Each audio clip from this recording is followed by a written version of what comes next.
Hi Robert, I'm Nikki from Monarch Cakes, and this is my family cake shop, my family business. We've been here, well, the shop's been here since 1934 in this guise. It started in 1931 in Lygon Street when it was called Monarcho Cakes, and essentially with the Polish Jewish immigrants that came to Australia in the early 30s, a lot of them lived in Carlton and then slowly migrated towards the sea, which is where they all dreamt of living.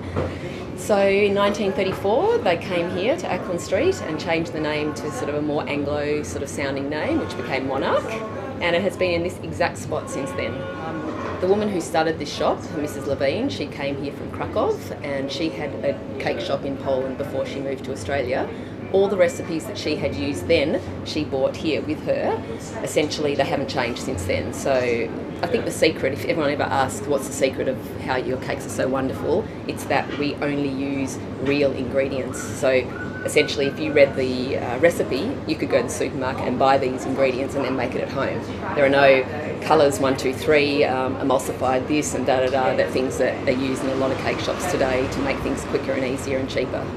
So yeah, like eggs are eggs, butter is butter, milk is actually milk, it's not powdered and mixed with water. So these are, and a lot of the Jewish recipes, cake has always been a focal point of Jewish culture, you know, sitting around and sharing and chatting and eating, and it's always been like a central part of our culture. So, you know, back in the 50s in Acland Street, you'd have a lot of the older generation who came here during the war who wanted to have something that reminded them of Eastern Europe, of their cafe society. And a lot of the places down in Acland Street had these type of cafes where, you know, men would come at 11 o'clock and sit for a couple of hours and have a coffee and a piece of cake and talk about the good old days. It's kind of changed. In the last 10 years, it's been less, obviously, as that generation has moved on. You find that there's a lot of young people now who are rediscovering what is so special about St Kilda, and that sort of mixture of, you know, some of my first customers of the day are homeless people who come here, they feel comfortable. My dad's very generous and always, you know, I guess it's a Jewish thing, not to be hungry. He's happy to feed people who don't have food, don't have money, and sitting next to some very wealthy woman from Toorak sitting at the next table, and then some young hippie, you know, who lives in Elwood, all sitting together, and it's a really nice mix. Talking of customers, there's such a broad mix of customers that come here. We've got our every single day regulars that might come in the morning for morning tea and in the afternoon. They love that feel that this is not slick, you know, this is not designed by an interior designer with the right place, you know, the right cups in the right place, and everything looks like it's been, you know, come out of a website, you know. This is just, it's happened, you know, it just happened.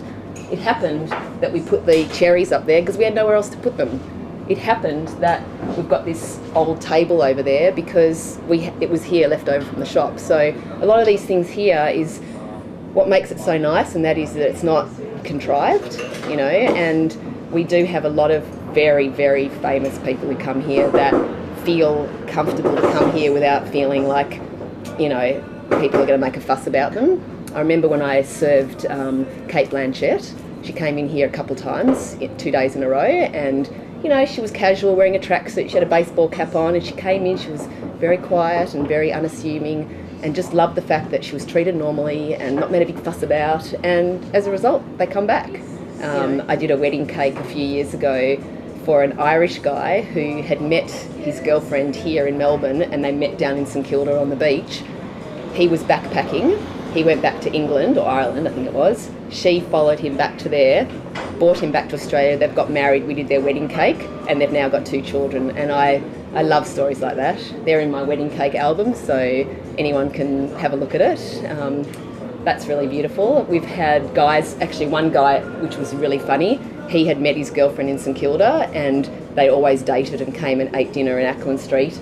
He rang me and ordered to have a cake in the window at a specific time with "Will you marry me" written on it, and they went for dinner down the road and then went for a little walk down Acland Street and stopped in the window to look, and he said, "Wow, look at that cake." And she's looked at it and gone, "Will you marry me? Why would anyone have a cake in the window that says 'Will you marry me'?" And he goes, "Will you marry me?" and she was so shocked that I think she just like almost burst into tears. It was kind of cute, you know. Yeah. Jews have always, you know, congregated in small groups, but here they've accepted in people from every background, you know, and it's lovely. When I work on Christmas, which is my favourite day of the year to work, there are so many people from so many backgrounds that come here, obviously, because the people who do Christmas are doing Christmas, whereas everybody else comes to Ackland Street. And I serve, you know, Indians and Asians and, you know, people who have never been to Ackland Street before, but they know to come down here at Christmas time. And it is beautiful. It's my favourite day of the year. Absolutely favourite. Some of my staff who work here actually choose to come here to work than to go to Christmas parties, which is, you know, it's really something.